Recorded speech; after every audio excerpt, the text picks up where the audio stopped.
আপনি এত ছলাকলা করছেন কেন? দেশটাকে কি আপনি আপনার বাপের ভাবছেন? বা রাজ্যটাকে কি আপনি আপনার বাপের ভাবছেন? আপনি কি ভয় দেখাচ্ছেন? আপনি কাদেরকে ভয় দেখাচ্ছেন? ডাক্তারদেরকে? আপনি জানেন ওরা কারা? ওর বয়স যখন 18, 19, 20 ছিল, তখন নিটের মতো একটা সর্বভারতীয় পরীক্ষা, তাতে ঘাড় ভাঙা কঠোর পরিশ্রম করে ও মেডিকেল কলেজে পড়ার চান্স পেয়েছে। তারপর ওই 18, 19 বছর বয়স, 20 বছর বয়স, যখন লোকে ভূতের ভয় পায়, ওরা তখন কঙ্কাল নিয়ে ঘুমিয়েছে। ওদের তো ক্যারিয়ারই শুরু হয়েছে মৃতদেহ স্পর্শ করে। আজরাইল নাম শুনেছেন? আজরাইল, আজরাইল মৃত্যুদূত। ওরা আজরাইলের সাথে ঘোরাফেরা করে। মৃত্যুর এবং জীবন ওদের কাছে একটা জাস্ট সীমারেখা। ওরা ডেইলি ওটা দেখে। আপনি কি ভয় পাচ্ছেন? আপনি কি ভয় দেখাতে চাইছেন ডক্টরদেরকে? আরজি করের ওই পূর্বতন প্রিন্সিপাল, ইনি যদি বঙ্গরত্ন হবেন, মানে আপনি যেভাবে এর প্রতি আপনার সমর্থন জানাচ্ছেন, উনি সকালে পদত্যাগ করছেন, আপনি সন্ধ্যায় ওনাকে রিঅ্যাপয়েন্ট করে দিচ্ছেন, কোর্ট ওনাকে পরামর্শ দিচ্ছে ছুটিতে যাওয়ার জন্য, আপনি আবার অফিসার অন স্পেশাল ডিউটি ভাবা হচ্ছে। এটা by the people for the people সিস্টেমে পিপলস ম্যান্ডেট কে কি আপনি দেখতে পাচ্ছেন না? আপনি কি দেখতে পাচ্ছেন না যে ছাত্র, জনতা, ডাক্তার, সাধারণ মানুষ, সমস্ত লোক রাজপথে আন্দোলন করছে, তারা কাতর আর্তনাদ জানাচ্ছে রেপিস্টদের শাস্তি হওয়ার জন্য। এর কি কোনো দায় পড়ে না সন্দীপ ঘোষের উপরে? যে উনি যখন প্রিন্সিপাল, উনি যখন ওখানকার দায়িত্বে রয়েছেন, তখন এই ঘটনা ঘটে গেল। আপনার যদি মনে হয় যে সন্দীপ ঘোষ একজন বঙ্গরত্ন এবং উনি খুব বড় অ্যাডমিনিস্ট্রেটর, তো আপনি কাজ করুন, আপনি আপনার পোস্টে বসিয়ে দিন ওনাকে, আপনার পোস্টে বসিয়ে দিন। আমরা তো আপনাকে ভোট দিতে বাধ্য, আমরা আপনাকেই ভোট দেবো। আমি, আমার কম, জনতা, সবাই আপনাকেই ভোট দেবো। এখন সত্যি আপনাকেই ভোট দেবো। আপনি আপনার পোস্টে ওনাকে বসিয়ে দিন, কারণ আমাদের কাছে অপশনস নেই। আপনাকে হটিয়ে দিলে অন্য যারা আসবে তারা তো আরো ভয়ানক। তারা তো রেপ অ্যান্ড মার্ডারের পরে বডি জ্বালিয়ে দেয়। তারা তো কনভিক্টেড রেপিস্ট, তাকে সরকারি অর্ডারে রেমিশন দেয়। বিলকিস বানু কেস, হ্যাঁ আমি বিলকিস বানু কেসের কথা বলছি। হ্যাঁ আমি গুজরাট গভর্নমেন্টের কথা বলছি। হ্যাঁ আমি হাতরাস কাণ্ডের কথা বলছি। ওদেরকে তো আমরা চাই না, আমরা আপনাকেই ভোট দেবো। তো সন্দীপ ঘোষ যদি আপনার খুব ফেভারিট এবং আপনাকে যদি বঙ্গরত্ন হয়, তো আপনি এক কাজ করুন, আপনার পোস্টে বসিয়ে দিন। কিন্তু আপনি ছলাখালা করবেন না। দেশটা আপনার বাপের নয়। একজন বলতো যে দেশ আমার বাপের, তার হাল কি হয়েছে আপনারা জানেন। দুর্ভাগ্য যে তাকে আমাদের দেশের সরকার আশ্রয় দিয়েছে। কেউ একজন বলতো আমাদের পড়শি দেশের, বাংলাদেশের, যে এই দেশ আমার বাপ স্বাধীন করেছে, এই দেশ আমার বাপের, যে জনতার ম্যান্ডেটের বিরুদ্ধে গিয়ে সে যেভাবে একনায়কতন্ত্র কায়েম করার চেষ্টা করেছিল, তার এগেনস্টে তো জনরোষ আপনি দেখেছেন। আপনি তো বঙ্গের একটা গর্ব, তো আপনি এরকম ছলাকলা করছেন কেন? দেশটাকে আপনি, রাজ্যটাকে আপনি অটোক্রেটিক সিস্টেমে কেন নিয়ে যাচ্ছেন?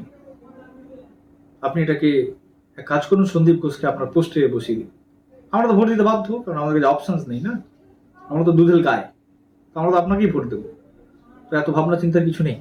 আপনি পদে থাকবেন, সন্দীপ ঘোষকে আপনি একটা বঙ্গরত্ন পুরস্কার দিন এবং সন্দীপ ঘোষকে আপনি মুখ্যমন্ত্রী করে দিন, বা অন্তত স্বাস্থ্যমন্ত্রী করে দিন। আপনার অনেক কাজ আছে, তো স্বাস্থ্যমন্ত্রী অন্তত করে দিন সন্দীপ ঘোষকে।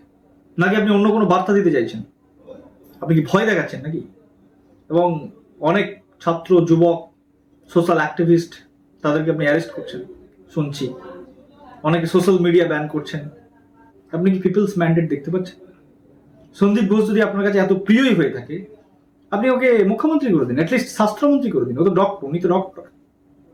কেন সন্দীপ ঘোষকে আপনি এইভাবে, মানে জনতার রায়ের বিরুদ্ধে গিয়ে, জনতার ইচ্ছার বিরুদ্ধে গিয়ে এত আপনি প্রায়োরিটি দিচ্ছেন? কেন সন্দীপ ঘোষ অ্যারেস্ট হবে না? যখন সন্দীপ ঘোষ প্রিন্সিপাল, তখনই এই ঘটনা ঘটেছে। সন্দীপ ঘোষ তো মানে আমাদের যুবক সমাজের কাছে, আমাদের কাছে প্রেরণা হয়ে যাচ্ছে। ওনার যে প্রভাব, ওনার যে প্রতিপত্তি, সেটা তো এক মানে আশ্চর্য ঘটনা। যে by the people for the people সিস্টেমে, জনগণের দ্বারা নির্বাচিত, জনগণের ট্যাক্সের টাকায় চলা সরকারের একজন সরকারি সেবক, যিনি অ্যাকচুয়ালি জনগণের সেবক, গভর্নমেন্ট সার্ভেন্ট, ওনার যে পাওয়ার, ওনার যে প্রতিপত্তি, ওনাকে তো সরকারি সার্ভেন্ট মনে হচ্ছে, ওনাকে তো রাজা মনে হচ্ছে। এবং উনি তো মানে মানে ক্ষমতার সিম্বলের, প্রভাবের একটা প্রতীক। উনি সত্যিই মানে বঙ্গরত্ন নয়, বঙ্গকুরত্ন। আমাদের মতো বিশ্বের সব থেকে বড় গণতান্ত্রিক দেশে আপনি কি ভাবছেন যে মানুষ আওয়াজ তুলবে আর আপনি গলা টিপে দেবেন? হবে না। একটা গান খুব চলছে, দেশটা তোমার বাপের নাকি, করছো ছলা কলা, কিছু বললেই ধরছো টিপে জনগণের গলা। এটা কি হচ্ছে? আমরা চাই আপনি পশ্চিমবঙ্গের মুখ্যমন্ত্রী কেন, আপনি ভারতের প্রধানমন্ত্রী হন। আপনি অনেক ভালো কাজ করেছেন, অনেক ইনিশিয়েটিভস নিয়েছেন, কিন্তু আপনি এখন যেটা করছেন এটাকে বলে ইগো স্যাটিসফাই করা। আপনি কি ইগো স্যাটিসফাই করছেন? আপনি কাকে কি প্রমাণ করতে চাইছেন? মানে আপনি কাকে বাঁচাতে চাইছেন এবং এদেরকে কেন বাঁচাতে চাইছেন? আসলে আপনার দোষ দিয়েও লাভ নেই, কারণ আমাদের একটা অপশনস নেই, অপশনস খুব কম, আমরা ক্রিয়েট করতে পারি, আমরা ভীত ছিলাম।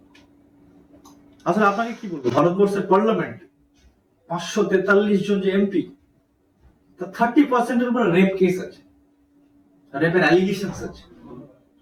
আপনারা রেপ কেন বন্ধ করতে পারছেন না? কেন আপনারা রেপের শাস্তি মৃত্যুদণ্ড দিতে পারছেন না? কেন রেপের তদন্ত 1 বছর বা 2 বছরে মিটছে না, বা 1 মাসে মিটছে না? ইনস্ট্যান্ট কেন সাজা হচ্ছে না? কারণ ভারতবর্ষের ল মেকার, তাদের 30% রেপ অ্যাকস্ট, যাদেরকে আমরাই ভোট দিয়ে নির্বাচিত করেছি, আপনারা যারা আইন প্রণেতা, তারা তো নিজেরাই রেপে অ্যাকস্ট। সব পার্টি আছে, সমস্ত পলিটিক্যাল পার্টির লোককে ইনভলভ হয়েছে। রেপের অ্যাকস্ট লোকরা যদি রেপের আইন তৈরি করে, তো সেটা তো হ্যাং টিল ডেথ হবে না।